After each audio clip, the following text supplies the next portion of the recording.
ఈ మధ్యాహ్న కాల సమయంలో స్థలానికి ప్రేమతో ఆహ్వానించినటువంటి దైవజనాలు ఆశంకలు టీవీఎం గారికి ప్రత్యేకించి వందనాలు తెలియపరుస్తున్నాను. ఇక్కడ ఉన్నటువంటి మిగిలినటువంటి బృందానికి అంతటికీ కూడా ప్రత్యేకించి నా హృదయపూర్వకమైన వందనాలు. కూడి వచ్చిన మీ అందరికీ కూడా నా హృదయపూర్వకమైన వందనాలు తెలియపరుస్తున్నాను. అందరూ క్షేమంగా ఉన్నారని తలుస్తూ ఉన్నాను.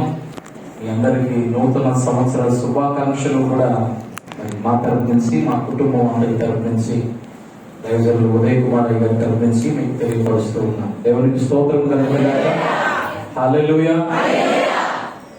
దేవుని యొక్క మహాకృప 2022వ సంవత్సరంలో మనల్ని ప్రేమించి ఈ ఆరోగ్యకరమైనటువంటి దినాల్లోనికి ప్రభు నడిపించాడు. ప్రపంచమంతా మరలా తీవ్రతరమైనటువంటి పరిస్థితులు ఎదుర్కొంటున్నప్పటికీ కూడా మనం ఈ రీతిగా కూర్చోవడానికి ప్రభు ఎంతగానో సహాయం చేశారు. ఆయన చేసిన ఉపకారములలో మనం దేనిని కూడా మరిచిపోకుండా దేవునికి మనము కృతజ్ఞతాస్తుతులు చెల్లించవలసిన వారమై ఉన్నాము. ఆమేన్. హల్లెలూయా. మరి ఈ యొక్క సమయంలో ముందు జరగబోతున్నటువంటి కొన్ని కార్యక్రమాలు ఉన్నాయి. ఈ దినము దేవుడు మనల్ని ఏ రీతిగా నడిపించనున్నాడో చిన్న ప్రార్థన చేసుకుని వాక్యాన్ని మనము ధ్యానం చేద్దాం, ప్రార్థన చేద్దాం. అత్యంత కృప కలిగిన మా తండ్రి, శ్రేష్టమైన మీ నామమునకు వందనాలు, స్తోత్రాలు తెలియపరుచుకుంటూ, ప్రభువా, ఈ యొక్క స్థలములో మీరు ఏర్పాటు చేసినటువంటి ఈ అద్భుతమైనటువంటి దీవెనకరమైన కూడికల ద్వారా సంఘాన్ని ఆత్మీయంగా బలపరిచి ఈ నూతన సంవత్సరంలో ఒక శక్తికి మించిన ప్రయాణమును ప్రభా దేవా వారి సేవా పరిచర్యకు అందించుట కొరకు ప్రభా ఈ కూడికల ద్వారా ఎంతో గొప్ప కార్యమును మీరు జరిగించమని ప్రార్థిస్తూ ఉన్నాము. ఈ సమయంలో ప్రభా ఈ వాక్యం ద్వారా మీరు మాతో మాట్లాడి మమ్మల్ని బలపరిచి నడిపించమని కోరుతూ ప్రభు యేసుక్రీస్తు నామమును బట్టి అడిగి వేడుకుంటున్నాం పరమ తండ్రి. ఆమేన్. ఒక రోజున ఒక ఆమె కాయగూరలు కోస్తా ఉంది. ఇంట్లో వంటలు వేస్తాము.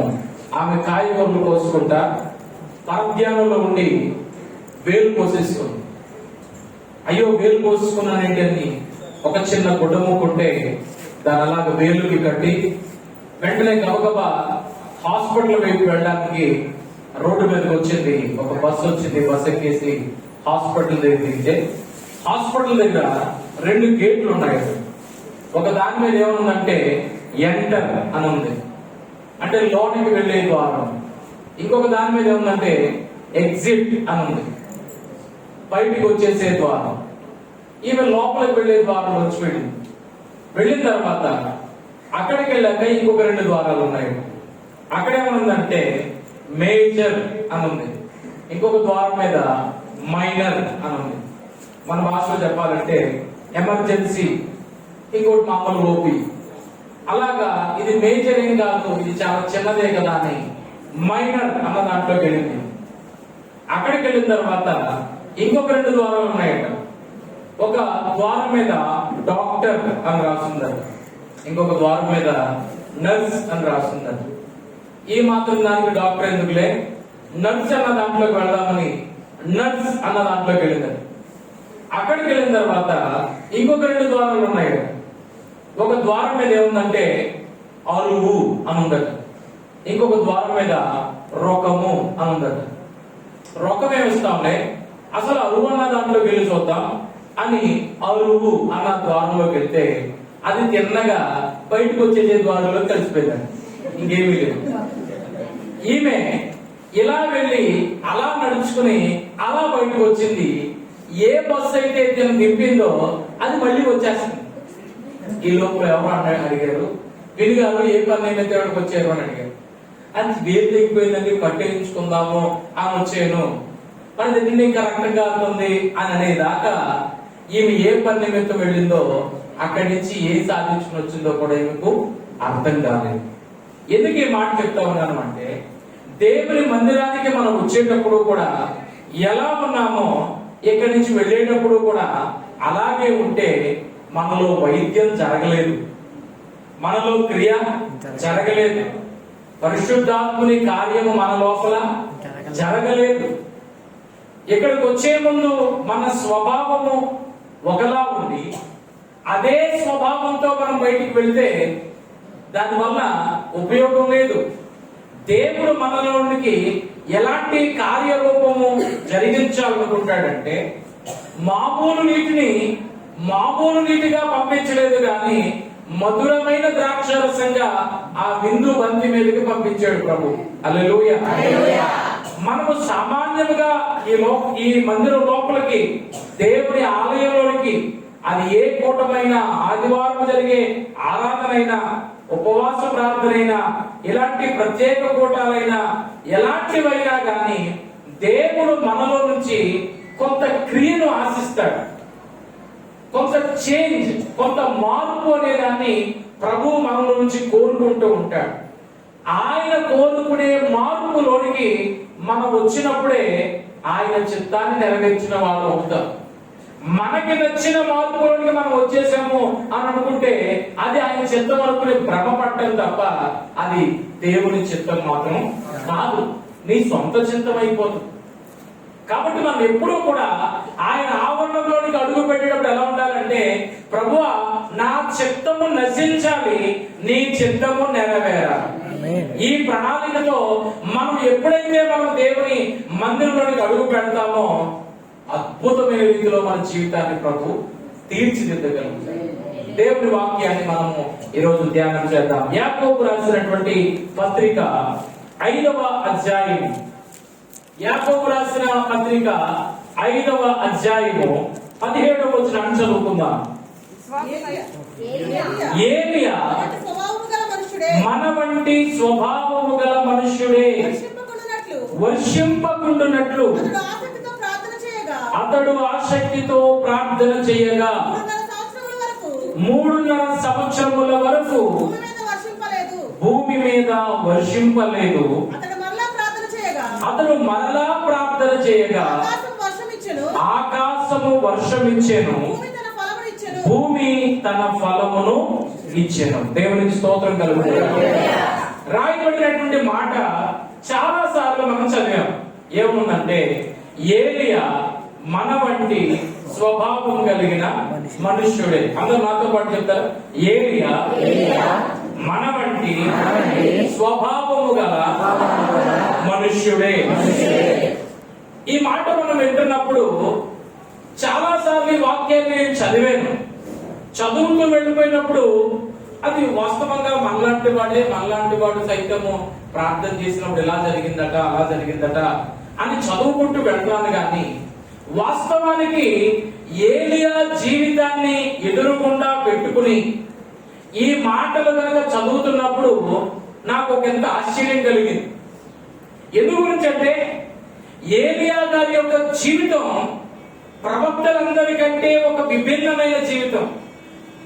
ఉన్నటువంటి ఆ దినాల్లో ఉన్నటువంటి దైవజనులందరికంటే ఒక ప్రత్యేకతను సంతరించుకున్న జీవితం ఏలియా గారి జీవితం. ఇంకా బాగా చెప్పాలి అంటే, ఏలియా గారిని ఉన్న ప్రవక్తలందరిలోకెల్లా బాగా రోషం కలిగినటువంటి దైవజనుడిగా పిలుస్తూ ఉండేవారు. ఇంగ్లీష్ లో ఒక మాట అంటుంది, the man of blood and guts అని అంటారు. అంటే సాహస కార్యాలు చెయ్యాలి అనే తపన ఆయన మనస్సులో ఉంటుందట. కొంతమందికి చాలా భయాలు ఉంటాయి, కానీ పైకి మాత్రం పులిలా నడుస్తారు. పైకి మాత్రం ఎలా నడుస్తారు? పులి.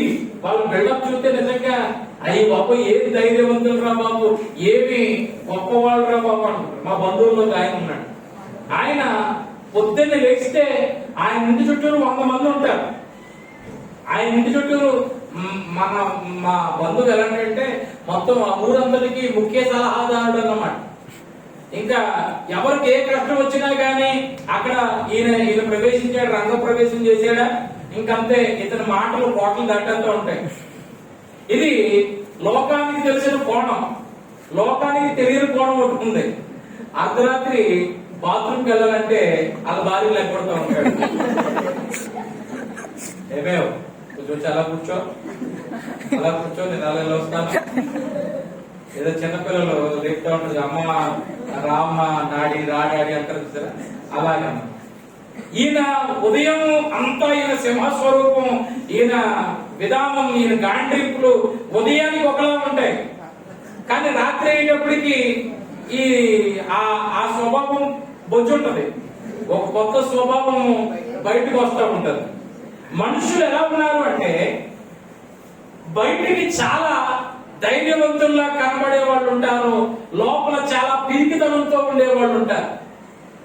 బయటికి చాలా గాంభీర్యంగా ఉంటారు, కానీ లోపలంతా మేకపోతే గాంభీర్యం తప్ప అదేమీ కాదు. అయితే హిట్టు లేకపోతే పట్టనట్లుగా ఉంటది చాలా మంది జీవితాలు. ఏలియా అలాంటి వ్యక్తిత్వం కలిగిన వాడు కాదట.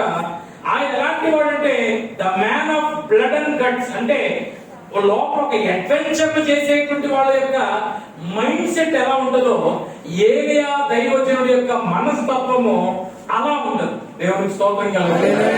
హల్లెలూయా.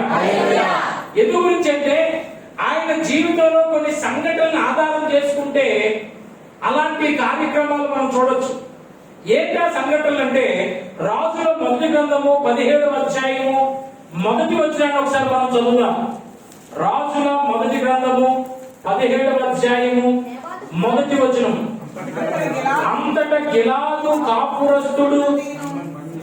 కాపురస్తుల సంబంధీను తిష్బీయుడైన ఏలియా ఆహాబునొద్దకు వచ్చి ఎవరి సన్నిధిని నేను నిలవబడి ఉన్నాను, ఇశ్రాయేలు దేవుడైన ఆ యెహోవా జీవము తోడు, నా మాట ప్రకారము గాక ఈ సంవత్సరములలో మంచైనను వర్షమైనను పడదని ప్రకటించెను. చాలండి. ఏలియా ఉన్నటువంటి ఒక గొప్ప తత్వం ఏంటంటే దేవుడు ఏం చెప్పమన్నాడో అది నిర్మోహమాటంగా వాళ్ళేమనుకుంటారో వీళ్ళేమనుకుంటారో, వీళ్ళు అఫెండ్ అవుతారేమో, వీళ్ళు చిన్నబుచ్చుకుంటారేమో, లేకపోతే మొహం మార్చుకుని రావటం మానేస్తారేమో, ఈ తత్వం కలిగిన వాడు కాదట. ఎలా మాట్లాడుతున్నాడంటే ఎవరి సన్నిధిని నేను నిలవబడి ఉన్నానో ఆ యెహోవా జీవము తోడు అని ఎవరితో మాట్లాడుతున్నాడు తెలుసా? ఆహాబు అనేటువంటి ఒక రాజుతో మాట్లాడుతున్నాడు. ఆహాబు అంటే ఒక దుర్మార్గుడైనటువంటి రాజు, చాలా దుర్మార్గుడైన భయంకరుడైనటువంటి రాజు. ఆ దుర్మార్గుడైన రాజుతో దైవజనుడైనటువంటి ఏలియా మాట్లాడుతున్న మాట ఏంటంటే యెహోవా జీవము తోడు రాబోయే సంవత్సరాలలో వర్షం గాని మంచు గాని కురవదు అని చెప్పి వెళ్ళిపోయింది. ఆ దైవజనుడి మాటలో రాజు ఏమి పెద్ద పట్టించుకోలేదు, పెద్ద లెక్క చేయలేదు మొదట్లో. కానీ రాను రాను పరిస్థితి ఎలా మారిపోయిందంటే మొదట్లో ఆ వర్షం లేకపోవడం వల్ల, మంచు కురవకపోవడం వల్ల మొదట్లో ఏమీ బాధ అనిపించలేదు. కానీ రాను రాను దేశంలో పరిస్థితులు భయంకరమైపోతున్నాయి. ఒక దేశానికి ఎప్పుడు ఎలాంటి వరదలు వచ్చినా, లేకపోతే భయంకరమైనటువంటి సుడిగుండాలు లాంటివి వచ్చినా, తుఫాన్లు వచ్చినా పర్వాలేదు, కానీ దేశానికి రెండు రాకూడదు. ఒకటి యుద్ధం, రెండోది కరువు. ఇవి రెండు రాకూడదు. యుద్ధం వచ్చిందా ఈ లోపల ఉన్నటువంటి వస్తువులు ఏది బయటికి వెళ్ళడానికి లేదు, బయట ఉన్నటువంటి వస్తువులు ఏది ఒక్కటి కూడా లోపలికి రావడానికి ఉండదు. వీళ్ళకి ఉన్నది వీళ్ళు తినాలి, వీళ్ళు పండించుకున్నది వీళ్ళు తినాలి. ఒక్క గింజ బయటికి వెళ్ళదు, ఎగుమతి అవ్వదు. బయట నుంచి ఒక గింజ లోపలికి దిగుమతి అవ్వదు. ఈ రోజున పొద్దున్నే మనం పండించుకున్న కాయగూరలే కాకుండా మార్కెట్ లోకి వెళ్ళి బోల్డ్ సరుకులు తెచ్చుకుని జీవించాల్సి వస్తుంది. అదే యుద్ధ వాతావరణం నెలకొంది అనుకోండి, ఆ దేశానికి ఈ దేశానికి ఈ ఎక్స్పోర్ట్ అనేటువంటిది రద్దు అయిపోతుంది. అక్కడ కరువు, ఈ యుద్ధం వలన భయంకరమైన ప్రాణ నష్టం జరుగుతుంది. ఈ కరువు వలన కూడా ఇంచుమించు అదే పరిస్థితులు వస్తా ఉంటాయి. తినడానికి గింజ లేదు. ఆ రోజుల్లో పరిస్థితి ఎలా మారిపోయిందట, కనీసం వాళ్ళు తినే ఆహారం ఎలా మారిపోయిందంటే అన్నం తినేవాళ్ళు కాస్త నెమ్మదిగా తగ్గించుకుని ఆహార నిల్వలు తగ్గిపోవడంతో దాచుకుని మార్కెట్లోనికి ఎలాంటి పరిస్థితి వచ్చిందంటే భయంకరమైనటువంటి కరువుతో ఏలుబడి చేస్తుందేమో, పావురపు రెట్టను కూడా కొనుక్కు తినాల్సి వచ్చేదట. పావురపు రెట్ట ఎంత ఖరీదు, మనం కనీవి ఎదుర్కొంటాం అలాంటి మాటలు. మీకు తెలుసో లేదో, నిన్న మొన్నటి దాకా మన ప్రక్కనున్న శ్రీలంక దేశం ఒక భయంకరమైన కరువు అనుభవించింది. ఎంతటి కరువు అంటే డజన్ అరటిపళ్ళు 1500 రూపాయలట. డజన్ అరటిపళ్ళు 1500 రూపాయలట. దాన్ని మించిన కరువు అనుభవిస్తుంది నార్త్ కొరియా అనే ఒక దేశం. కిమ్ అనేటువంటి ఒక మహానుభావుడు ఉన్నాడు. ఆ కిమ్ గారి అధ్యక్షతలో ఉన్నటువంటి నార్త్ కొరియాలో ఉన్నటువంటి పరిస్థితి ఎలాంటిదంటే, అదే అరటిపళ్ళు, ఒక డజన్ అరటిపళ్ళు 3500 రూపాయలట. అంటే దేశానికి ఎలాంటి సంక్షోభం వచ్చిందో ఆలోచించండి. మనకి సగం తిని సగం మాడేస్తూ ఉంటాం. అది బంతి మీద భోజనాల్లో అరటిపండు చేసిందంటే నన్ను తినద్దాను అంటగారు చెప్పేసి పక్కన పెట్టేస్తామా, అవునా? అదే మన పరిస్థితి. కానీ కరువుతో ఉన్నటువంటి పరిస్థితులు ఎలా ఉన్నాయంటే ఆఖరికి అక్కడితో ఆగిపోలేదండి. ఎక్కడికి వెళ్ళిపోయిందంటే ఇద్దరు స్త్రీలు ఏమి మాట్లాడుకున్నారంటేనట, తినడానికి తిండి ఏమి లేదు కాబట్టి ఈ రోజు నీ బిడ్డను చంపి రేపు నా బిడ్డను చంపేస్తాను, ఈ రోజు నీ బిడ్డ మాంసం వండుకుందాం, రేపు నా బిడ్డ మాంసం వండుకుందాం. ఇలాంటి పరిస్థితి దాపరం చేసింది. బిడ్డల్ని సైతము వారు వండుకు తినేంత భయంకరమైనటువంటి కరువులోనికి వెళ్ళిపోయారు. అప్పుడు మొదట్లో పట్టించుకోలేదు కానీ ఆహాబు రాజు ఇప్పుడు ఏరియా ఎక్కడున్నాడో వెతకండి అని చెప్పి ఆయన మాటను బట్టి ఎంత ప్రాధేయపడాల్సి వచ్చిందో ఆహాబుకు తెలుసు. ప్రియులారా, మరి ఏరియా పరిస్థితి ఏంటి? దేవుడు ఆశీర్వాదకరంగా పోషిస్తున్నాడు. కేరీతు వాగు దగ్గర కాకుల చేత రొట్టెను మాంసమును ప్రతిరోజు కూడా పంపించేవాడు. కేరీతు వాగులో నీళ్లు అయిపోయినాయి, వాగు ఎండిపోయింది. ఇప్పుడు ఎవరికి సెలవిచ్చాడు? సారేపత్ అనేటువంటి ఊరిలో ఒక విధవరాలికి సెలవిచ్చి ఆమెను పోషిస్తుంది, నీవు వెళ్ళు అని చెప్పి ఆమెను ఏరియాను పోషించడం కొరకు దేవుడు ఏర్పాటు చేశాడు. కరువు దినాలన్నీ కూడా సమృద్ధిలో ఉన్నది ఈ దైవజనుడు. దేవుడికి స్తోత్రం కలుగుతుంది. హల్లెలూయా, హల్లెలూయా. ప్రియమైన వాళ్ళగా గమనించాలి, దేవుని యొక్క సేవలో ఉన్నాను కాబట్టి ఈ మాట చెప్పగలుగుతున్నా. కరువులో కూడా ఆశీర్వాదకరంగా పోషించబడేటువంటి దేవుని మహాకృప కలిగినటువంటి స్థితి ఏదైనా ఉందంటే అది దైవజనుని స్థితి. హల్లెలూయా, హల్లెలూయా. సింహపు పిల్లలైనా ఆకలి కొంటాయేమో, నీకు మాత్రము ఆకలి గాని దప్పిక గాని లేకుండా ఏదో కావాలని మనము ఆహారం ఉన్నా కానీ దాన్ని పక్కన పెట్టి ఉపవాసం ఉండి మార్చుకోలేము తప్ప పస్తు పెట్టి మాత్రం దేవుడు ఎన్నడూ కూడా మనల్ని ఉంచడు. దేవుడికి స్తోత్రం కలుగుతుంది. హల్లెలూయా, హల్లెలూయా. కాబట్టి ప్రియమైన వాళ్ళరా, ఈయన చేసినటువంటి ఒక ఘనమైన పని ఏంటంటే రాజు ముందుకు వెళ్లి నిలవబడి ఎవరి సన్నిధిని నేను నిలవబడున్నానో ఆ యెహోవా జీవంతోడు మంచు గాని వర్షం గాని రాబోయే సంవత్సరాల్లో కురవదు అని గట్టిగా మాట్లాడగలిగిన వాడు. ఈ రోజున చాలా సార్లు మన సాక్ష్యం మన వీధి అవతల కూడా వినబడదు. నీ నిర్ణయం ఏంటి దేవుని విషయంలో అంటే మరండి అదే ఆలోచిస్తున్నానండి, నాకు చేద్దాం ఉందండి, అంటే చేసిరండి, దేవుడు చాలా చేసిరండి. చాలా మంది ఆయ దగ్గరే ఉండిపోయారు. ఇంకా ఈ ఆయ ఏమి కదలలేదు. ఇంకా నేను వచ్చేద్దాం అనుకుంటున్నానండి. ఇంకెంతకాలం అనుకుంటాం? కరోనా వచ్చి 3వ సంవత్సరం వచ్చేసింది, అయినా బతుకున్నామంటే దేవునికి స్తోత్రం. హల్లెలూయా. ఇంకా వచ్చేద్దాం అనుకున్నాను, ఇంకా అనుకోవడానికి ఏమి లేదు. వచ్చేయాలి పరిగెత్తుకుని, దేవునికి స్తోత్రం కలుగుతుంది. హల్లెలూయా. పిల్లలు గమనించండి, ఇప్పుడు చాలా మంది సాక్ష్యం ఎలా ఉంది అంటే, ఇదిగో ఈ గడప కూడా దాటలేని పరిస్థితుల్లో ఉన్నప్పుడు ఏలియా చెప్తున్నటువంటి మాట ఎంత గొప్ప మాట అంటే, నేను రాజు ముందు కూడా అంతే ధైర్యంగా మాట్లాడగలవాడను. దేవుని స్తోత్రం కలుగును. రాజుల ముందు మాట్లాడగలిగే ధైర్యం ఎలా వస్తుంది?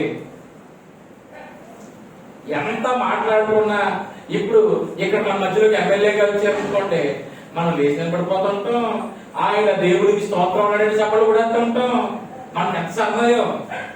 అయ్యగారు గట్టిగా, అమ్మగారు గట్టిగా హల్లెలూయా చెప్పండమ్మా, స్తోత్రం చెప్పండమ్మా, చప్పట్లు కొట్టండమ్మా అని మనల్ని పడిపోతున్నా ఇల్లు అలా పోటెట్టి నిలబెట్టాం చాలా సార్లు.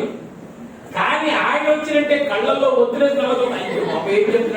ఏం చెప్తున్నాడు మొత్తం ఈ కిటికీలు నిండిపోతే, గుమ్మాలు నిండిపోతే, మొత్తం నిండిపోతూ ఉంటాయి.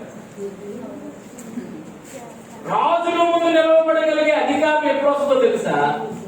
దేవుని ముందు నిలవబడగలిగేటువంటి స్థితిని మనం సంపాదించుకున్నాం. హల్లెలూయా. రాజులకి మనం భయపడకుండా ఉండగలిగేది ఎప్పుడో తెలుసా?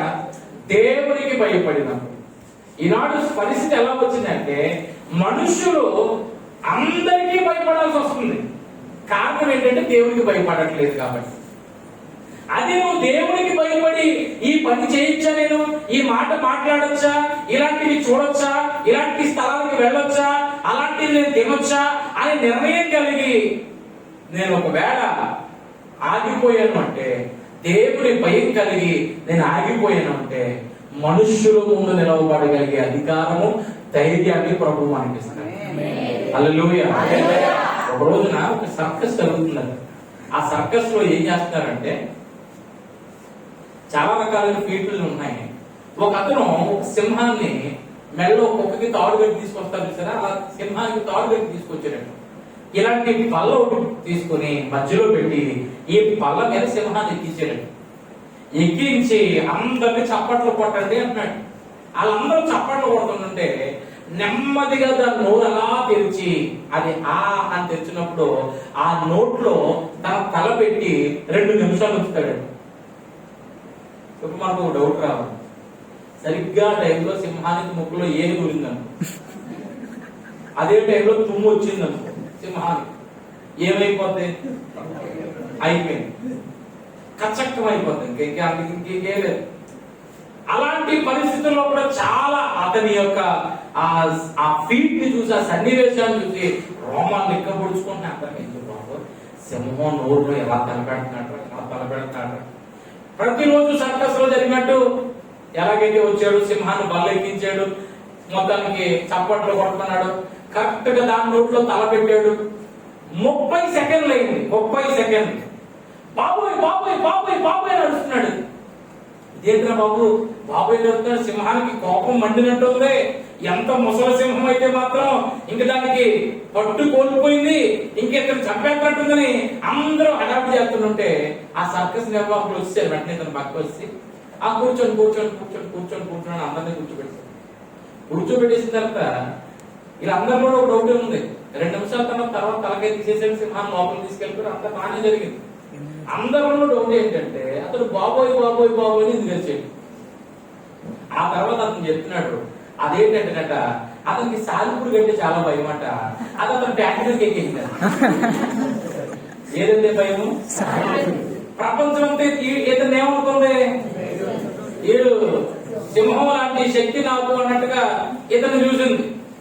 Boost the secret of my energy range లో చూసింది. కానీ ఇతనికి సింహం నోట్లో తల పెట్టేంత ధైర్యం ఉందేమో కానీ మీదకి తాలింపులకు వస్తే తట్టుకోలేనంత పిరిపోడని కూడా తెలియలేదు ఎవరికి కూడా. మనం ఎలా ఉన్నామంటే దేవుడితో ఆటలాడడానికి సిద్ధంగా ఉన్నారు నేటి దినాల్లో చాలా మంది. రేపు పొద్దున్న సాలిపురుగు లాంటి సమస్య ఉందంటే బాబోయ్ బాబోయ్ బాబోయ్ అని కంగారు పడిపోతారు. రేపు పొద్దున్న ఏంటి శుక్రవారం, అయ్యి బాబు శుక్రవారం సీట్ అంటాను నేను 100 మందిలో పోయి అయ్యి బాబు రేపు ఎగ్జామ్, అయ్యి బాబు రేపు ఎగ్జాము, రేపు పొద్దున్న ఏంటి అయ్యి బాబు రేపు వైదా, అయ్యి బాబు రేపు ఇలా చేయాలి, రేపు అలా చేయాలి. నీకు సాలిపురుగు లాంటి సమస్యలంటే చాలా భయం. కానీ ఎవరంటే భయం ఉండదు కొన్ని సార్లు? యోధా గోత్రపు సింహమైన దేవుడు పర్లేదులే మన సింహమే అన్నట్లుగా దాని నోట్లో తల పెట్టడానికి కూడా నువ్వు ధైర్యం చేస్తావు. మనం గమనించుకోవాలి. నువ్వు భయపడాల్సింది దేవునికి, అధికారం చెలాయించాల్సింది పరిస్థితుల మీద. కానీ నువ్వెలా మారిపోతున్నాము? అధికారం చెలాయించేదేమో దేవుని పైన, భయపడేదేమో పరిస్థితులు. ఏలియా ఎలాంటి వాడుగా ఉన్నాడు అంటే, రాజుల ముందు నిలవబడి అంత గట్టిగా మాట్లాడగలుగుతున్నాడంటే దేవుని ముందు నిలవబడగలిగే అనుభవం కలిగిన వాడు. దేవునికి స్తోత్రం. హల్లెలూయా, హల్లెలూయా. ప్రియులారా, ఇది ఇతని జీవితంలో ఒక అద్భుతమైన, మరలా ఇతను తాళం వేసి వెళ్ళిపోయండి, మళ్ళా ఇతన్ని పట్టుకుని బాబు తాళం ఓపెన్ చేయని ఆయన అంటే ఈయన తాళం తెరిస్తేనే తెరవబడింది. మళ్ళా వర్షం కురిసింది, మరలా పంటలు పడ్డాయి, మరలా భూమి సస్యశ్యామలం అయ్యింది. ఇది ఏలియా గారి జీవితంలో మొదటిది. రెండవది నేను చెప్తా ఉన్నాను, సరిగ్గా ఈ ఏలియా గారు ఇలా ఉంటున్న సమయంలో ఈ ఆహాబుకి వివాహం అయింది. ఇతను దుర్మార్గుడు అంటుంటే ఇతనికి మరింత దుర్మార్గురాలైనటువంటి భార్య వచ్చింది. ఆ భార్య పేరు యెజెబెలు. ఆమె ఒక అన్యురాలు. ఆమె ఎవరు? ఒక అన్యురాలు. ఈ అన్యురాలు తన దేశాన్ని విడిచి, తన ప్రాంతాన్ని విడిచి చీరా సారే అన్ని తెస్తూ కూడా ఏం తీసుకొచ్చిందంటే తను ఆరాధించేటువంటి గృహదేవతను కూడా తెచ్చింది. దేవుని రాజ్యంలోనికి తను ఆరాధించేటువంటి గృహదేవతను కూడా తీసుకొచ్చింది. ఆ దేవత పేరు యెజెబెలు. బయలు. యెజెబెలు అనేటువంటి ఈమె బయలును కూడా తెచ్చింది. ఈ బయలును తెచ్చి భర్తను ఎంతసేపు కూడా శంకేస్తుంది, శోధిస్తుంది. ఏంటా శోధిస్తుంది అంటే, మాది కూడా మంచి దేవత, మాది కూడా బలమైన దేవత, మా తల్లి గొప్పదే అంట. రోజు టార్చరే. ఒక రోజు టార్చర్ అంటే తట్టుకుంటాడు, 2 రోజులు టార్చర్ అంటే తట్టుకుంటాడు, 3వ రోజు కూడా టార్చర్ అంటే ఇంకా ఎలా ఉంటుందంటే, ఇప్పుడు భార్య ఏమంటారో భర్త దానికి ఓకే చెప్పాలి, ఓకే చెప్పకపోతే పెద్ద గొడవ అన్నట్లుగా అయిపోతుంది పరిస్థితి. ఎటువంటి ఇంకెలాగైతే కుదరదని చెప్పేసి ఆహాబు ఎక్కడికి వచ్చేసాడంటే ఒక మంచి కాన్సెప్ట్ క్రియేట్ చేశాడు. ఏంటి ఆ కాన్సెప్ట్ అంటే, దేవుణ్ణి ఆరాధించడానికి ఒక బలిపీఠం ఉంది అక్కడ. యెహోవా దేవుణ్ణి ఆరాధించడానికి బలిపీఠము. ప్రజలు ప్రతిరోజు వస్తారు, నైవేద్యములు తీసుకొస్తారు, దహన బలులు అర్పిస్తారు. ఇక్కడ తీసుకొచ్చి బలిపీఠం మీద అర్పిస్తే ఈ ఆహాబు నెమ్మదిగా పక్కన ఇంకో బలిపీఠం కట్టించాడు. ఇప్పుడు దీని పేరు కోటేటో తెలుసా? బయలు బలిపీఠం. ఈ బయలు బలిపీఠం ఇప్పుడు గవర్నమెంట్ పోస్టులు పడ్డాయి. ఏంటా పోస్టులు? యెహోవా దేవునికి యాజకులు ఉన్నారు కానీ బయలుకి యాజకులు లేరు. కాబట్టి బయలుకి ఆరాధించడానికి కూడా యాజకుల్ని మేము తీసుకుంటున్నాం. ఎవరైనా యాజకత్వం చేయాలనుకుంటే రావచ్చు. యాజకులు నెమ్మదిగా ఇక్కడికి రావడం మొదలు పెట్టారు. వీళ్ళకి ఇచ్చేటువంటి ఆ వనరులన్నీ తగ్గిపోతున్నాయి. వీరికి డబల్ జీతాలు వస్తున్నాయి. ఇప్పుడు రాను పరిస్థితి ఎలా మారిపోయిందంటే, కొన్ని దినాలకి ఇక్కడ యాజకులు పెరిగిపోయారు, ఇక్కడ యాజకులు తగ్గిపోయారు. ఇలాంటి పరిస్థితుల్లో ప్రేమైన వాళ్ళ ప్రజలకు ఏం చేయాలో అర్థమయ్యేది కాదు. ఇప్పుడు ఎక్కడికి వెళ్తే దేవునికి సంతోషం, అక్కడికి వెళ్తే రాజుగారికి రాణి గారికి సంతోషం. చూడండి, ఇప్పుడు ప్రజలు ఏం ఎంచుకోవాలి? వాళ్ళు తెలివైనోళ్ళే. ఎక్కడికి వెళ్తే దేవుడు మనల్ని దీవిస్తాడు, అక్కడికి వెళ్తే రాజుగారు మనల్ని కనికరిస్తారు. కాబట్టి ఇద్దరిని మేనేజ్ చేయాలంటే ఓ రోజు ఎక్కడికే, మనుషులు కూడా మనకు తెలియదు కదా. ఇప్పుడు మనకి ఆ పార్టీ వాళ్ళు డబ్బులు ఇస్తారండి, ఈ పార్టీ వాళ్ళు డబ్బులు ఇస్తారండి. ఓట్లు ఏమి ఒకటే కదా ఓట్లు మాట్లాడుతున్నట్టు. మనం ఎవరికి వేస్తాం? ఎవరి దగ్గర తీసుకుంటాం, ఏదో దానికి వేస్తాం. అమ్మో తెలియని వాళ్ళమే కదా, గమనించాలి. ఇప్పుడు ఇదే పరిస్థితి. ఇప్పుడు సింపుల్ గా చెప్తానండి, ఇంట్లో కుర్రోడు కూర్చొని చదువుకున్నాడట. ఆ 2వ తరగతి చదువుతున్న పిల్లోడు చదువుతున్నాడు. ఏమని చెబుతాడంటే, భూమి గుండ్రముగా ఉండును, భూమి గుండ్రముగా ఉండును, భూమి గుండ్రముగా ఉండును అంటుంటే ఆ నాన్న పొలం నుంచి పని చేసుకుని వచ్చి కాళ్ళు కొట్టుకుంటే, భూమి గుండ్రంగా ఉండవేట్రా, భూమి ఏమన్నా బంతి అనుకుంటున్నావా? ఇగో బంతి మీద నిలబడి చూడు, నిలబడగలవా? నిలబడలేదు నాన్న. భూమి గుండ్రంగా ఉండదురా, భూమి పళ్ళ పొరుపుగా ఉంటదిరా, మీ మాస్టర్కి తెలియచెప్పారు అన్నాడు. అవునామా? నిజమే. గుండ్రం మూట పెట్టి పడిపోతాం కదా, గుండ్రం మూట అని బలపరుపుగా ఉంది కాబట్టి మనం నిలబడతాం నాన్న అని చెప్పేసి ఆ రోజు భూమి బలపరుపుగా ఉండడం, భూమి బలపరుపుగా ఉండడం చెప్తాడు. నెక్స్ట్ రోజు స్కూల్లోకి వెళ్ళి అది చెప్పేటాడు, భూమి బలపరుపుగా ఉన్నాడు. పటేలు పడిపోయింది లంపకాయ. ఏంట్రా బలపరుపుగా ఉన్నాను, గుండ్రంగా ఉంది. ఓహో ఇక్కడికి వచ్చేసరికి ఇలా ఉందా అని చెప్పేసి ఆడు కొత్త చదువు నేర్చాడు. అదేంటంటే భూమి స్కూల్లో గుండ్రంగా ఉండడం, ఇంటి బలపరుపుగా ఉండడం. భూమి స్కూల్ ఎలా ఉంటుందట, ఇంటి దగ్గర ఎలా ఉంటుందట. ఇది ఎవరినే మనం గాయపరచలేదు. అటు ఆ మ్యాథ్స్ సాటిస్ఫై చేసేయచ్చు, వీళ్ళ నాన్నగారిని సాటిస్ఫై చేసేయచ్చు. వాస్తవం ఏంటంటే భూమి గుండ్రంగానే ఉంది, కానీ నువ్వు నేను అనుకునేది చిన్న బంతి లాంటిది కాదు, కొన్ని వేల కిలోమీటర్ల వైశాల్యం కలిగినటువంటి ఇది. కాబట్టి మనం దానిపైన నిలవబడగలుగుతున్నాం, గృహాలు కట్టుకోగలుగుతున్నాం, పంటలు పండించుకోగలుగుతున్నాం, ప్రతిదాన్ని కూడా నిలబెట్టగలుగుతున్నాం. ఇది పరిస్థితి. దేవునికి స్తోత్రం కలుగుతుంది. హల్లెలూయా. గమనించాలి ప్రియమైన వారు. కానీ ఇప్పుడు మనుషులు ఎలా నేర్చుకున్నారంటే అటు లోకాన్ని సంతృప్తి పరచాలి, ఇటు దేవుడిని సంతృప్తి పరచాలి. అమ్మగారు మీటింగ్ జరిగానే కరెక్ట్గా 14-15 తారీఖులు కూడా పెట్టేశారు.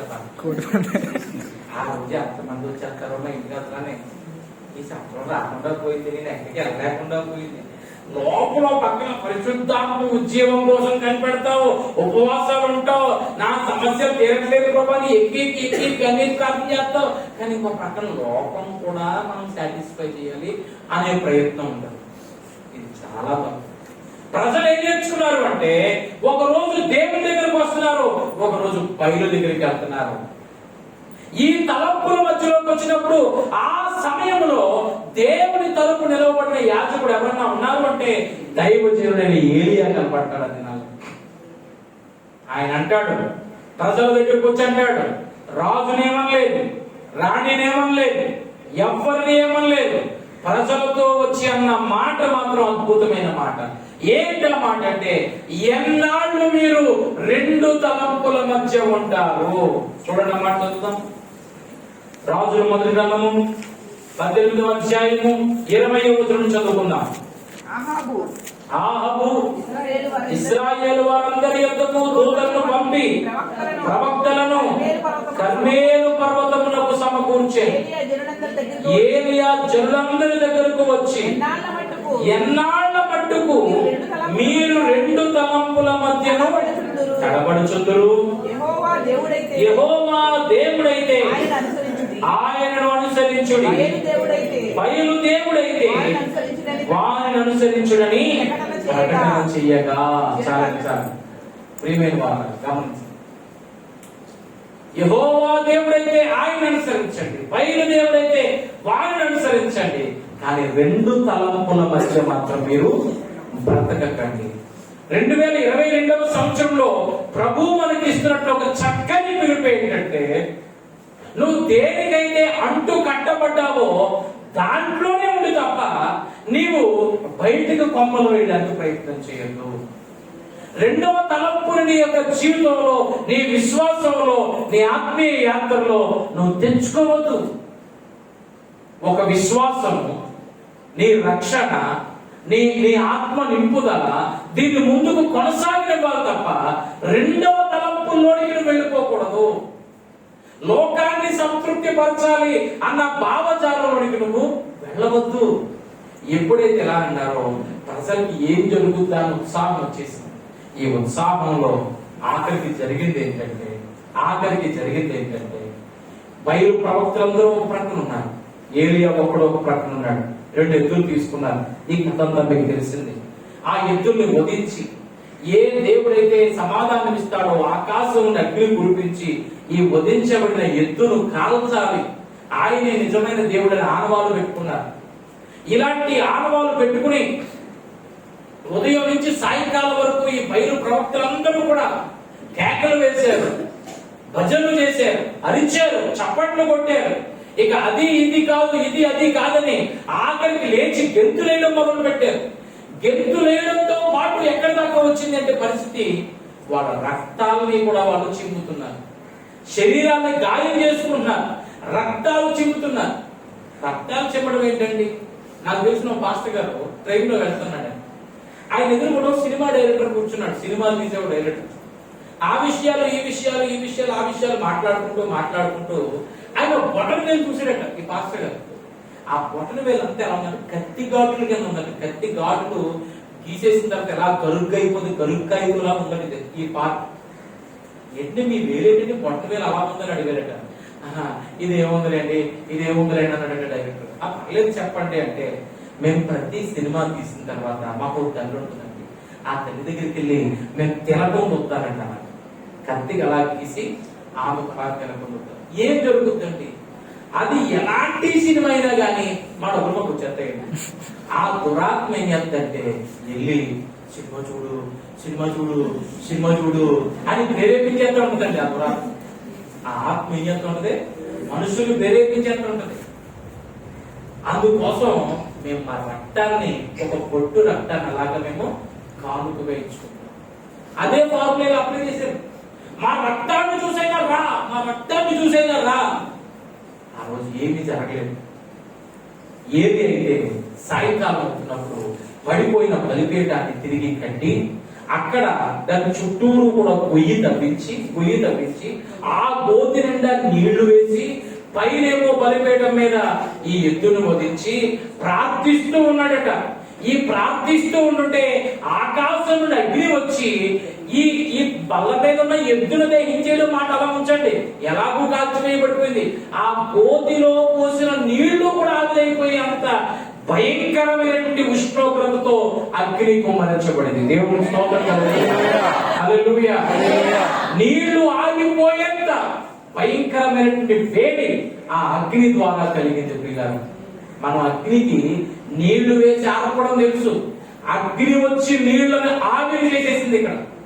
అలాంటి కార్యము ఏలియా దినాల్లో జరిగినప్పుడు ప్రజలందరూ కేకలు వేసేశారు, యెహోవాయే నిజమైన దేవుడు, యెహోవాయే నిజమైన దేవుడు. ఇక మీదట మాకు ఆ బలిపీఠంతో పని లేదు, మాకు దేవుని బలిపీఠమే కావాలి. చెప్పండి. హల్లెలూయా, హల్లెలూయా. ప్రియమైన వారు, ఏలియా ఎలాంటి వాడుగా పిలువబడుతున్నాడు చూడండి. మొదటిది, ఆయన ప్రార్థన చేస్తే ఆకాశంలో ఏం కురవలేదు, వర్షం గాని మంచు గాని కురవలేదు. రెండోది, ఈయన ప్రార్థన చేస్తే ఆకాశంలో ఏం కురిసింది, అగ్ని కురిసింది. మూడవ మాట చెప్తాను. ఎవరు గారు చెప్పారు ఎలీషాతోని, ఎలీషా మీ దైవజనుడు ఇక కొనుక్కోబడతాడట, ఉండడట అని చెప్పేటప్పటికి అవునా అని చెప్పి వెంటనే ఏం చేశాడంటే దైవజనుడు కూడా ఉన్నాడు, ఏలియా కూడా ఎలీషా గారు వెళ్తున్నాను. ఏలియా అంటాడు కదా, ఎలీషా నువ్వు ఎక్కడే ఉండు, నేను ఎక్కడికి వెళ్ళి వస్తాను. ఎక్కడికి వెళ్ళి వస్తారండి? నేను బేతేలు దగ్గర, ఎరుకో దగ్గరికి వెళ్తాను అన్నాడు. ఎరుకు అండి, ఎరుకోలో నాకు చిన్న పని ఉందండి గారు, నేను వస్తానండి మీతో అన్నాడు. ఓహో, ఎరుకు అయితే వస్తావా అని చెప్పేసి సరేనా అని చెప్పేసి ఎరుకో వస్తుందా? సరే ఎరుకో వచ్చేసావు కదా, ఇక్కడ ఉండు, నేను ఎక్కడికెళ్ళి వస్తాను అన్నాడు. ఎక్కడికండి? మళ్ళీ ఎక్కడికండి? నేను బేతేలు వెళ్ళి వస్తాను. అరే బేతేలా, నేను అక్కడికి వద్దాం అనుకున్నానండి, నన్ను తీసుకెళ్ళండి అన్నాడు. సరే బేతేలు కూడా ఓకే. బేతేలు వెళ్ళిన తర్వాత సరే బేతేలు వచ్చేసావు కదా, నీ పని అయితే నువ్వు చక్క పెట్టుకో, నేను ఇంకా ఎక్కడికి వస్తాను. ఎక్కడికండి? నేను యోర్దాను దగ్గర. అరే యోర్దానా, నేను అక్కడికి వద్దాం అనుకుంటానండి. ఇప్పుడు మనం దారిలో వెళ్తుంటే బండి ఎక్కిరాడు, ఎక్కడికండి అని అడిగాడు. నేను కొయ్యలగూడ వెళ్తున్నాను బాబు అన్నారు. కొయ్యలగూడ అండి, నేను అక్కడికేనండి అన్నాడు.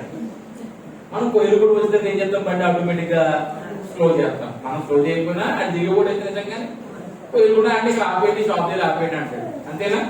ఇప్పుడు అలా కాకుండా కొయ్యలగూడ వస్తే బండి దగ్గర దిగట్లేదు. ఏమైనా దిగమా అంటే మీరు ఎక్కడికండి అన్నాడు. నేను ఇటు నుంచి రాజమండ్రి అన్నాం. రాజమండ్రి అండి, నేను అక్కడికి వెళ్ళిపోదాన్ని అన్నాడు. కొయ్యలగూడ ఎక్కడ, కొయ్యలగూడ నుంచి రాజమండ్రి ఎక్కడ? సరే అని చెప్పేసి రాజమండ్రి మొత్తం 1 గంటన్నర ప్రయాణం తర్వాత మొత్తం చేరుకున్నాను. రాజమండ్రి వచ్చిన తర్వాత ఇంకా అప్పటికి దిగట్లేదు. బాబు రాజమండ్రి వచ్చేది కోట్లు పెట్టుకొని తీద్దావా లేకపోతే కాంప్లెక్స్ తీద్దావా? అలా మీరు ఎక్కడికి వెళ్తారండి? నేను ఇటు నుంచి రావులపాలెం వెళ్తాను. రావులపాలెం అంటే నేను అక్కడికి వద్దాం అనుకున్నాను. బండి ఎక్కడికి వద్దాం అనుకున్నా అసలు ఫస్ట్ ఎక్కడికి వెళ్దాం అనుకున్నావు చెప్పు.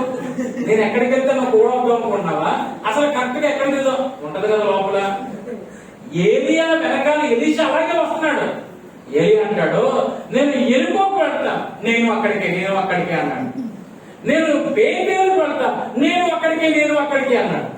యోర్దాను వెళ్తా. యోర్దాన్ ఎలా వెళ్ళారు తెలుసండి? దారి లేదు. యోర్దాన్ నది మొదటిసారి పాయలవడం తెలుసు, కానీ రెండవసారి పాయలవడం ఎలీషా కాలంలో జరుగుతుంది. ఏలియా తన భుజం మీద ఉన్న దుప్పటిని ఇలా తీసి యోర్దాను మీద కొట్టగా అది చీలిపోతే ఇద్దరు నడిచి వెళ్ళిపోతారు దాంట్లోని. మళ్ళా అవతలికి వెళ్ళగా మళ్ళా పాయలు ఏకమైపోతాయి. ఇలాంటి సన్నివేశం జరిగిన తర్వాత ఏలియా కూడా అర్థమైపోయింది, ఎలీషా నా దగ్గర నుంచి వెళ్ళేటట్లుగా లేడు. అప్పుడు అడిగాడు, నీకేం కావాలి ఎలీషా? అప్పుడు ఎలీషా అంటాడు కదా, నీకు కలిగిన ఆత్మలో 2 పాళ్ళు నాకు కావాలి. నువ్వు అడిగింది చాలా భారమైంది, అది నేను ఇవ్వగలను లేదో నాకు తెలియదు, కానీ నీకేదైనా ఒక సూచన కనబడితే మాత్రము అది మాత్రం నీకు సంభవిస్తుంది. వెళ్తా ఉండగా ఏలియా యొక్క దుప్పటి అలా జారి నేల మీద పడగా అది ఎలీషా తీసుకుని వెళ్ళి ఆ దుప్పటిని తీసుకుని ఏలియా కొట్టినట్లుగానే యోర్దాను నదిని కొట్టినప్పుడు అది పాయలైపోయింది. దాంట్లోంచి ఎలీషా నడుచుకుని వచ్చేసాడు. ఇది జరిగింది. మనం నేర్చుకోవాల్సిన దీని గురించి కాదు, కానీ ఏలియా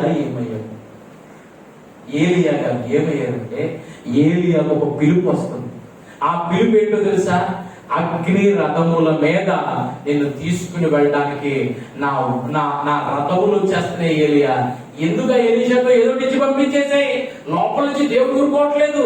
ఎలీషాకి ఏదో నుంచి పంపించేసాయి, ఎందుకు నీ వెంబడి తెచ్చుకుంటున్నావు నువ్వు? నా రథములు వచ్చేస్తున్నాయి. ఆయన రథములు రాగానే ఎలీషాకు కావలసింది ఇచ్చి పంపించేసి అగ్ని రథముల మీద కొనిపోబడగలిగిన ఇలాంటి ముగింపు ఏ దైవజనుని చరిత్రలో కూడా మనం చూడం.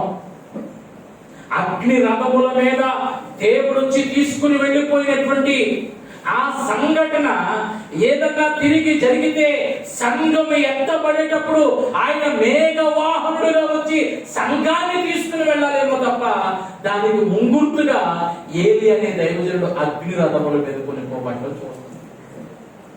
ఈ 3 సంఘటనలు ఒకసారి చూద్దాం, ఆర్డర్ లో పెడదాం. మొదటిది, వర్షాన్ని మంచును ఒక్క మాటతో ఆపేసిన వాడు, ఒక్క మాటతో ఆకాశం నుండి అగ్నిని దించిన వాడు, అగ్ని రథముల మీద కొనిపోబడిన వాడు. ఈ 3 సంఘటనలు ఏలియా జీవితంలో ఉన్నాయి. ఇప్పుడు యాకోబు పత్రిక 5వ అధ్యాయం 17వ వచనం చదువుతాం మనం. యాకోబు పత్రిక 5వ అధ్యాయం 17వ వచనం. ఏలియా చాలండి. ఇప్పుడు తెలిసిన అందరూ తెలిసారు. యాకోబు పత్రిక 5వ అధ్యాయం 17. అందరూ కలిసి చదువుతాం అన్నమాట. ఏలియా మన వంటి స్వభావం గల మనుషుడే. మళ్ళీ చెప్పండి, ఏలియా మన వంటి స్వభావం గల మనుషుడే. ఏలియా మన వంటి స్వభావం గల మనుషుడే. చాలు, మన వంటి స్వభావం అంటున్నారు.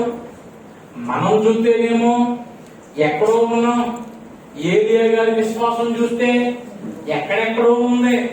ఆయన నోరు తెరిస్తే ఆకాశంలో మంచు ఆగిపోతుంది, వర్షం ఆగిపోతుంది. నోరు తెరిస్తే అగ్ని వచ్చేస్తుంది. అగ్ని రథాల మీద కొనుక్కోబడగలుగుతున్నాడు. మన వంటి స్వభావం అంటాడేంటి? యాకోబు గారు ఈ పత్రిక రాస్తున్నప్పుడు నాకు అనిపించింది ఏంటంటే, పేతురు మన వంటి స్వభావం గల మనుషుడే అన్నాడు అనుకోండి, నిజమేనేమో అని నమ్మచ్చు మనం. ఎందు గురించి అంటే, ఎంత యేసు ప్రభుతో ఉన్నా కానీ యేసు ప్రభుని అప్పగించేటప్పుడు ఆ రోమా సైనికుడికి చెవి చేసాడు, నరికేహాడు. మరి పూజ చేయడానికి పోయలేదు, ఒక దెబ్బ నరికేహాడు అంతే. అలాంటి దుందుడుకు స్వభావం మనం కూడా ఎంత సంవత్సరాలు ఆరాధన తీసుకున్నా, ఎంత ఉపవాస ప్రార్థన చేసినా, ఎంత కన్నీటి ప్రార్థన చేసినా ఏదో టైంలో మాట గొప్పకున్న ఎంత ఉంటాం. మనలాంటి వాడే పేతురు అంటే నిజమేమో, పేతురు కూడా మనలాంటి వాడే అనుకోవచ్చు. దావీదు మన వంటి స్వభావం గల మనుషుడే అన్నారు అనుకోండి, ఏమో నిజమే ఉండొచ్చు అనుకోవచ్చు. నిజమేనండి బాబు, దావీదు గారు కూడా పొద్దున్న లేస్తే, ప్రభా ఎంతకాలం ప్రభా ఈ వేదన, ఎంతకాలం ప్రభా ఈ బాధ, పొద్దున్న లేచి మంగళ ప్రార్థన చేస్తాం, ఆయన ప్రార్థన చేస్తూ ఉంటాడు. ప్రభా ఎన్నాళ్ళ వరకు ఊరుకుందు ప్రభా, ఎంతకాలం ప్రభా నాకు ఈ కష్టాలు, ఎంతకాలం ప్రభా నా భక్తుల గిట్లు, ఇలాంటి ప్రార్థన మనకెలాగైతే ఉంటుందో పొద్దున్న లేచి దావీదు గారి జీవితంలో కూడా అలాంటివే నిజమే అనుకోవచ్చు. కానీ ఏలియా మన వంటి స్వభావం కలిగిన వాడు అంటాడేంటి? ఆయన ఎక్కడ, మనం ఎక్కడ? ఈ వచనాన్ని కొంచెం రివర్స్ లో అర్థం చేసుకోవాలి. ఏలియా నీకెలాంటి కష్టాలు ఉన్నాయో, ఎక్కడ కూర్చుని మాటలు పెట్టారు, నీకెలాంటి పరిస్థితులు ఉన్నాయో అలాంటి పరిస్థితులు కలిగినోడే ఏలియా. నీవు నేను ఎలాగైతే ఈ భూమి మీద బ్రతుకుతున్నామో అలాంటి వాడే. మరి అలాంటి వాడిని దేవుడు ఎలా చేశాడండి? అది దేవుని గొప్పతనం. దేవునికి స్తోత్రం కలుగుగాక. ఆయన ఎలాంటి వాడిని ఎలాంటి వాడిగా చేయగలదో సార్. కొరింథీయులకు రాసిన మొదటి పత్రిక 1వ అధ్యాయము 27వ వచనాన్ని ఒకసారి చదువుకుందామా? కొరింథీయులకు రాసిన మొదటి పత్రిక 1వ అధ్యాయము 27వ వచనం.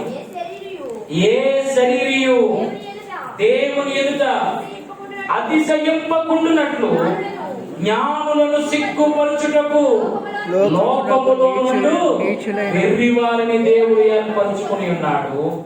బలవంతులైన వారిని సిగ్గుపరచుటకు లోకములో బలహీనులైన వారిని దేవుడు ఏర్పరచుకుని ఉన్నాడు.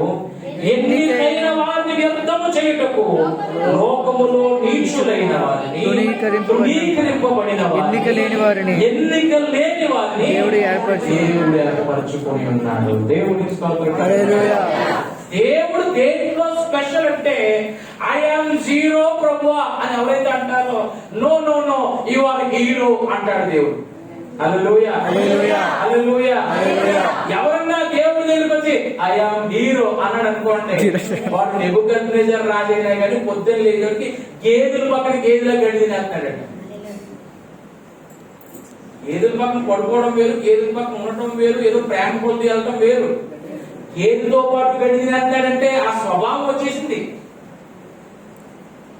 మనం ఎప్పుడు కూడా దేవుని దగ్గర ఆయనకున్న స్పెషాలిటీ ఏంటంటే, ప్రభా నాకు అంత జ్ఞానం లేదు ప్రభా, నాకు ఏం చేయలేదు ప్రభా, నీలాంటి కావాలి నాయన నాకు అంటాడు. ప్రభా నాకంత బలం లేదు ప్రభా, నీలాంటి వారిని నేను సామర్థ్యంతో నింపుతానా అంటాడు. ప్రభా నాకు సరైన గుర్తింపు లేదు ప్రభా, నేను నీలాంటి వారి కోసం ఎదురు చూస్తున్నాను. ఎవరి ముందు నిలబెట్టడానికి?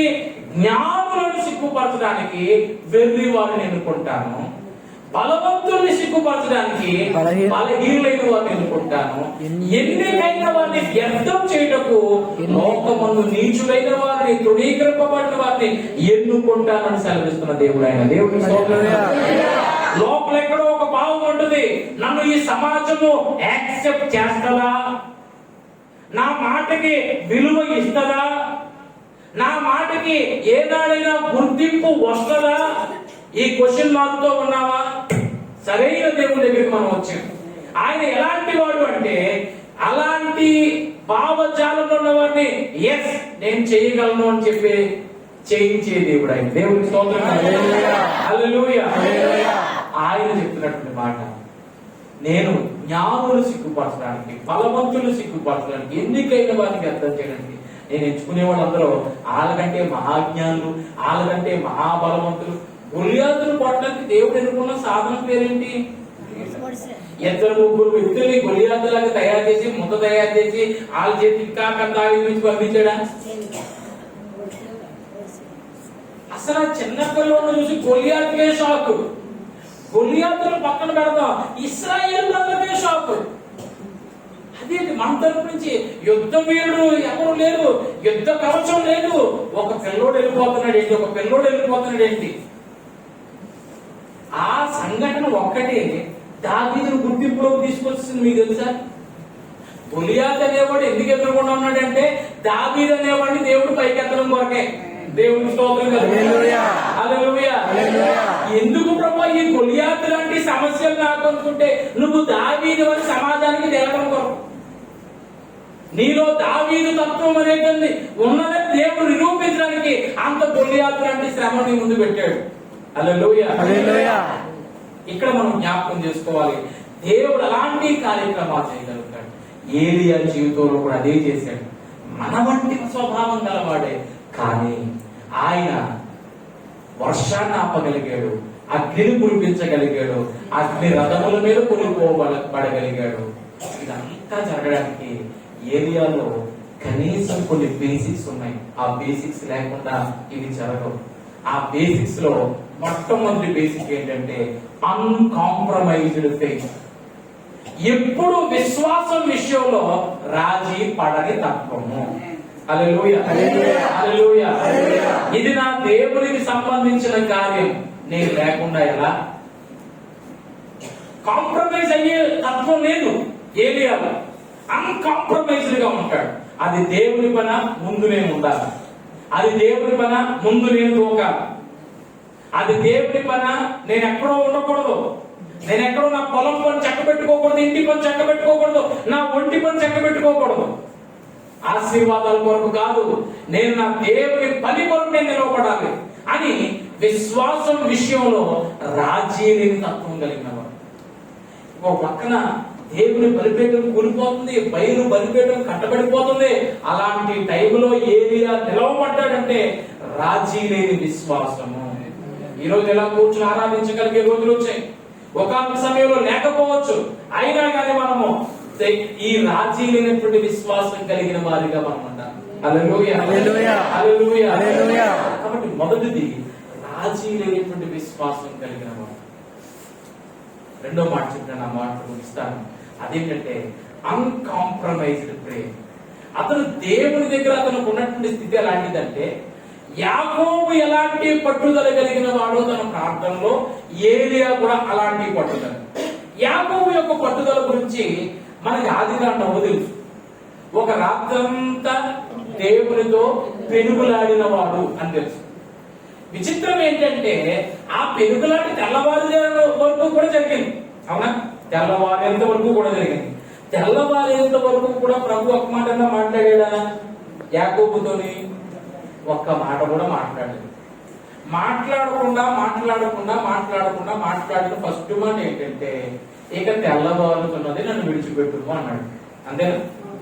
ఫస్ట్ మాట ఆ దేవుని యొక్క దూత స్వరూపంలో వచ్చిన ప్రభు యొక్క మాట ఏంటంటే, తెల్లవారుతుంది, నన్ను విడిచిపెట్టు. రాత్రంతా నేను ప్రార్థన చేస్తున్నట్టే, నేను దీవించాను, ఇక వదిలే అంటే బాగానే ఉంది. దీవించానన్న మాట లేదు, ఇక తెల్లారిపోతుంది, వదిలే అన్నాడు. విచిత్రం ఏంటంటే, ఎప్పుడు ఆశీర్వదిస్తాడా అప్పుడు దాకా వదలకూడదని యాకోబు బిగు, ఎప్పుడు వదిలేస్తాడా వెళ్ళిపోదామని దేవుని ఆలోచన. ఇద్దరు టెస్టింగే, ఇద్దరు ఒకరినొకరు టెస్టింగే. ఎలాగా? దేవుడు అనుకుంటాడు, సరే చేస్తుంది కదా ప్రార్థన, ఎంతసేపు చేస్తుందో చూద్దాం. కరెక్ట్ గా ఫోన్ రింగ్ అవుతా ప్రభా, నాకు ప్రార్థన చేసుకోవాలని ప్రభా, ఎవరు ఫోన్ చేస్తున్నారు ప్రభా, మన నరేంద్ర మోడీ గారు చేస్తున్నాడు.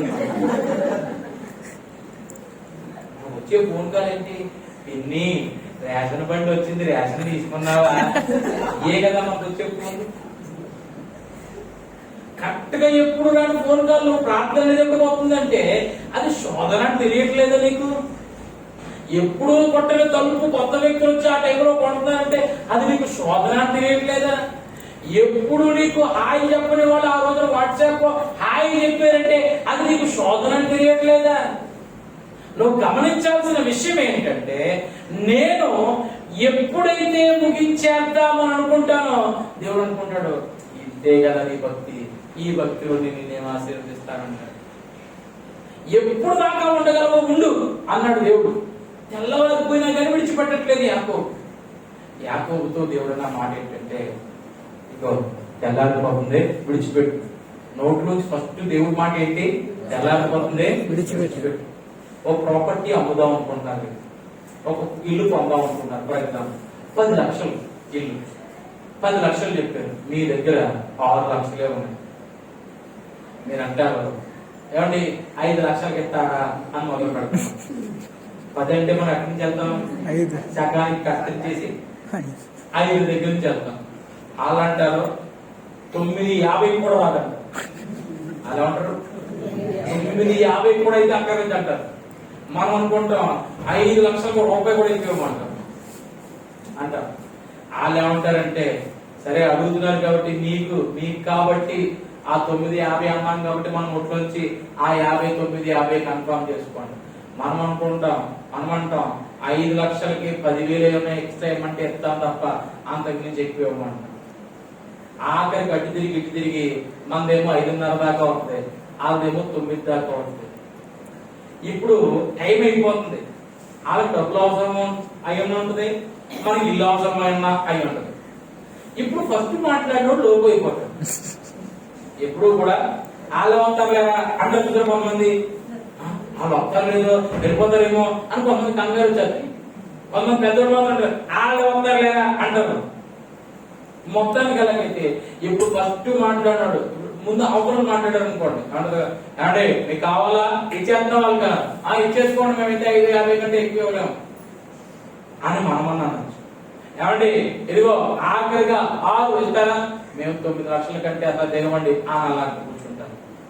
మొదట మాట్లాడిన వాళ్ళు ఖచ్చితంగా మనం అక్కడ మాట్లాడిన మాట ఏంటంటే, ఇగో తెల్లారిపోతుంది నన్ను వదిలేదు, ఓహో అంటే ఇప్పుడే బాగా పట్టుకోలేము, యాకోబు నేర్చుకున్న సూత్రం ఏంటి సార్, ఇప్పుడే ఇంకా గట్టిగా పట్టుకోలేము, టైం అయిపోతుంది వెళ్ళిపోవాలన్నాడు కాబట్టి, అంటే ఈ టైంలో మనకి ఏదోటి వచ్చేస్తాం అనమాట. ఇంకా గట్టిగా పట్టు, నువ్వు నన్ను ఆశీర్వదిస్తేనే కానీ విడిచిపెట్టినావు, తొడ బూటి మీద కొట్టేటండి, జాయింట్ డిస్లొకేట్ అయిపోయిందట. ఇది ఒక జాయింట్ మనకి, ఇందులోంచి ఎముక విరగడం వేరు, ఈ గూడులోంచి ఎముక బయటకు వచ్చేస్తాం వేరు. ఎముక ఇరిగితేనే గ్యాలక్సీ కనబడిపోతుంది మనకి, అలాంటిది గూడులోంచి ఎముక వచ్చేసింది అంటే తట్టుకోలేనంత భారం వసిలిపోయిన అది జరిగింది ఇక్కడ. అది జరిగిన యాకోబు మాత్రం నన్ను ఆశీర్వదించాలని ఆ రాత్రి ఆ తెల్లబారుతున్నప్పుడు నీ పేరేంటి, యాకోబు, ఇక మీద ఇశ్రాయేలు. బైబిల్లో ఆ సంఘటన తర్వాత చూడండి, యాకోబు అన్న పేరు కనబడదు కానీ ఇశ్రాయేలు కూర్చుండేను, ఇశ్రాయేలు లేచేను, ఇశ్రాయేలు ఏడు నిండిన వాడే వృద్ధుడైనప్పుడు తన కుమారుడు పిలిపించి దీవించాను, ఇశ్రాయేలు చనిపోయి బాధి పెట్టబడిను. ఆ రోజు నుంచి ఇశ్రాయేలు అనే పేరు ఈ రోజున ప్రపంచంలో ఒక దేశమై కూర్చుందంటే, ప్రపంచానికి అందరికి కేంద్ర బిందువులో ఉంది అంటే, ఆ దేశం యొక్క జనాభా ఎంతో తెలుసా? 90 లక్షలు. 90 లక్షల జనాభా. ప్రపంచంలో సైంటిస్టులు అక్కడ ఉన్నారు, మేధావులైన సైంటిస్టులు అక్కడ ఉన్నారు. 1950 సంవత్సరం నుంచి ఇప్పుడు దాకా 13 నోబెల్ బహుమతులు గెలుచుకున్నారట సైన్స్ పరంగా. వాళ్ళు అద్భుతమైనటువంటి అగ్రికల్చర్ టెక్నిక్స్ అనే వాళ్ళ దగ్గర ఉన్నాయి. ఆ దేశం గురించి ఎప్పుడైనా మీకు యూట్యూబ్ వీడియోస్ గురించి చూడండి, దాని యొక్క స్థితి వేరు. ప్రపంచం దాని చుట్టూ 14 దేశాలు ఎప్పుడు మింగేద్దాం గోధుగడ్డక్కల్లో చూస్తూ ఉంటాయి. మన ఈ మధ్యన ఒక యుద్ధం జరిగింది, వాళ్ళు బాంబు విసిరితే, ఆ రాకెట్ లాంచర్స్ విసిరితే అది భూమి మీద పడకుండా గాల్లో పేర్చేరండి. అలాంటి సాఫ్ట్వేర్ ఉంది. ఆ శక్తి, ఆ సామర్థ్యం దేవుడి ప్రజలుగా వాళ్ళకు ఉందంటే దాని యొక్క మూలం ఏంటో తెలుసా? ఒక మనుషుడు రాత్రంతా చేసినటువంటి ప్రార్థన. హల్లెలూయా, హల్లెలూయా. నా ప్రియమైన దేవుని సంగమా, అందరూ మనలాంటి వారే, కానీ దేవుడు వారిని ఎక్విప్ చేశాడు, బలపరిచాడు. ఈ మధ్యాహ్నకాల సమయంలో ప్రభా నేను అలాంటి స్వభావంలో ఉన్నాను, నన్ను కూడా బలపరచండి ప్రభా, రాజీ లేని విశ్వాసం కలిగి ఉంటాను, విడిచిపెట్టని ప్రార్థన కలిగి ఉంటానని అందరూ ఒకసారి కళ్ళు మూసుకున్నాం, చిన్న ప్రార్థన చేసుకున్నాం. దయచేసి స్థలంలో ఉంచుతాం, వీలైతే ఒకసారి మోకరిద్దాం, కుర్చీలో వీలైతే ఒకసారి లేచి నిలబడతాం. ప్రభువును వేడుకున్నాం. ప్రభా ఈ మధ్యాహ్నకాల సమయంలో జరుగుతున్న ఈ సభ ద్వారా మీరు మాతో మాట్లాడిన విషయంలో బట్టి నీకు స్తోత్రాలు. ఏలియా మన వంటి స్వభావం గల మనుషుడని వాక్యం రాయబడింది. ఆయన ఎలాంటి స్వభావం కలిగిన వాడు? ఆకాశం నుండి వర్షాన్ని ఆపేసిన వాడు, అగ్నిని కురిపించిన వాడు, అగ్ని రథముల మీద వెళ్ళిన వాడు. కానీ దీనంతటికి వెనకాల ఒక సామాన్యుడు. ఆ సామాన్యుని సైతము ప్రభు ఎలాగా దీవించాడు, ఎలా వాడుకున్నాడు, ఎలా హెచ్చించాడు. ఈ మధ్యాహ్నం దేవుని మందిరానికి వచ్చిన నీ జీవితం పట్ల దేవుడు అలాంటి ప్రణాళిక కలిగి లేడనుకుంటున్నావా? 1 సంవత్సరాన్ని దాటింపజేసిన దేవుడు ఇక్కడ తీసుకొచ్చాడు. ఆయన నీ పట్ల కలిగిన ఉద్దేశాలు గొప్పవి సహోదరుడా, నమ్ము వాటిని. మనుషుల ఎదురు భయపడనక్కర్లేని వారిగా ఉండాలి అంటే కమా దేవుని ఎదుట భయము కలిగి జీవించు. భయము నటించుకో. భయపడిపోతున్నట్లుగా నువ్వు నటించుకో. దేవుడు అంతరంగమును చూసేవాడు. అంతరంగమును ఆయన బహుగా జాగ్రత్తగా చూస్తున్నాడు. కాబట్టి నీ అంతరంగము దేవుని ఎదుట సరిగ్గా ఉన్నదా? నీ అంతరంగంలో ఉన్న ఆలోచనలు ఎలాంటివి? నీ కాన్సెప్ట్ మంచిదా? నీ కాన్సెప్ట్ చెడ్డదా? దేవుడు ఎప్పుడు చూస్తానే ఉన్నాడు. ఇదిగో ఈ మధ్యాహ్నకాల సమయంలో ప్రభువా, ఏలియా నాలాంటి వాడే, యాకోబు నాలాంటి వాడే, కానీ వాళ్ళు విశ్వాసం కలిగి ఉన్నందుకు, వాళ్ళు ప్రార్థించినందుకు ఈ రోజున వాళ్ళ గురించి మేము చెప్పుకోగలుగుతున్నాము. ప్రభు, దేశాలు ఏర్పరచబడ్డాయి వారి నిమిత్తం. ప్రభా, నా జీవితంలో ఎన్నోసార్లు ప్రభా నేను రాజీ పడిపోయాను. విశ్వాసం దగ్గర రాజీ పడిపోయాను. కొన్ని చోట్ల వినకూడనివి విని నేను రాజీ పడిపోయాను. వెళ్ళకూడని స్థలాలకు వెళ్ళి నేను రాజీ పడ్డాను. తినకూడనివి తిని నేను రాజీ పడ్డాను. మరలా వచ్చి క్షమాపణ కోరుకుంటే క్షమించేస్తాడు లేని నా సొంత విధానాన్ని నేను నేర్చుకున్నాను. ప్రభా, దయతో నన్ను మన్నించండి ప్రభా. దేవా, నన్ను మన్నించండి ప్రభా. దేవా, నా అపరాధములు నా కంటికి కనబడుతున్నాయి ప్రభా. దేవా, దయతో నన్ను క్షమించండి. ఇక మీదట ప్రభా తండ్రి, రాజీ లేని విశ్వాసం నేను కలిగి ఉంటాను. రాజీ లేని విశ్వాసం నేను కలిగి ఉంటాను. ఉపవాసం అన్నానా, ఉపవాసమే చేస్తాను. ఈ రాత్రి ప్రార్థన చేస్తానన్నా ప్రార్థన చేస్తాను. ఫోన్ పట్టుకుని మళ్ళీ ఆడుకోను ప్రభా. నాలో రాజీ కలిగినటువంటి విశ్వాసం చాలా మట్టుకు నన్ను డామినేట్ చేసింది. ప్రభు, అన్నది సభలో దయతో అంగీకరించండి ప్రభు. సహోదరి సహోదరుడా, ప్రభు నీ ప్రార్థన ఆలకిస్తున్నాడు. నీవు ఒకవేళ గనక ఇలాంటి జీవితాన్ని జీవించడానికి గనక నువ్వు ముందుకు రాగలిగితే ఏలియా జీవితం ద్వారా జరిగిన కార్యాల కంటే గొప్ప కార్యాలు ప్రభు నీ జీవితంలో జరిగిస్తాడు. ప్రార్థన చేసుకుందాం. హల్లెలూయా, హల్లెలూయా, హల్లెలూయా, హల్లెలూయా, హల్లెలూయా. స్తోత్రం ప్రభువా. ఆయన జీవవాక్యమును మనకు అనుగ్రహించాడు సంగతి.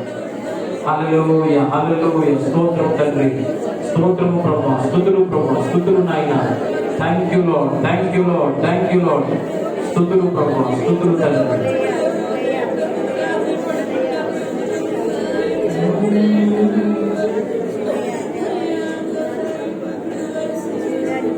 Hallelujah, hallelujah. Thank you, Jesus. Thank you, Lord.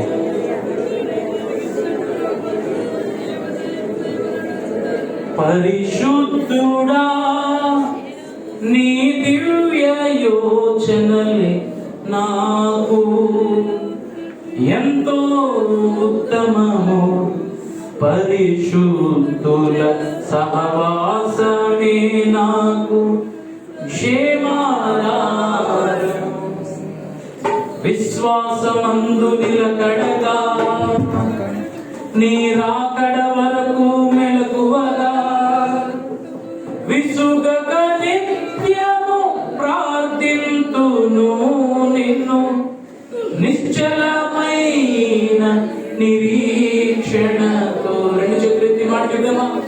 విశ్వాసమందు నిలకడగా నీ రాకడ కొరకు మెలకువగా విసుగక నిత్యము ప్రార్థింతును నేను.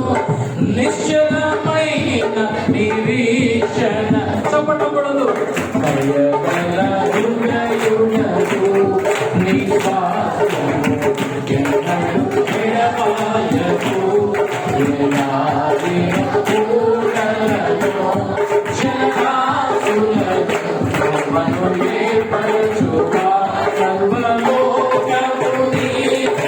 నమస్కరించి నిన్ను కొనియాడు. నమస్కరించి నమస్కరించి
ఆయన స్వాస్థ్యమైన ప్రజలమైన ఆయన ఎడబాసే దేవుడు కాదు. విసుగక నిత్యము ప్రార్థిద్దాం, విశ్వాసంలో నిలకడగా ఉందాం. గొప్ప కార్యాలు ఈ సంవత్సర కాలంలో మనం చూడబోతున్నాం. అతి గొప్ప దేవుడు అందరికీ దయచేస్తున్నాం. ఆమేన్. మధ్యాహ్న కాల సమయంలో నేర్చుకునే సంగతులను నా హృదయంలో తలపోసుకుని మధ్యాహ్నం జాగ్రత్తగా కాపాడుకుంటున్నాడు. ఆయన నీవిచ్చే మహిమ కొరకు ఎదురు చూసే ప్రజలుగా మమ్మల్ని చేయండి. యేసు నామమున నడుచున్నాము తండ్రి. ఆమేన్. ఆశీర్వాదం ప్రార్థన చేసుకుందాం. కలుగుతాం. మన తండ్రి దేవుని ఘనమైన ప్రేమ, మన ప్రభువు రక్షకుడు యేసుక్రీస్తు వారి కృప, పరిశుద్ధాత్మ దేవుని అన్యోన్య సహవాసం కూడి వచ్చిన మనందరికీ నిత్యము సదాకాలము తోడై నడిపించును గాక. ఆమేన్.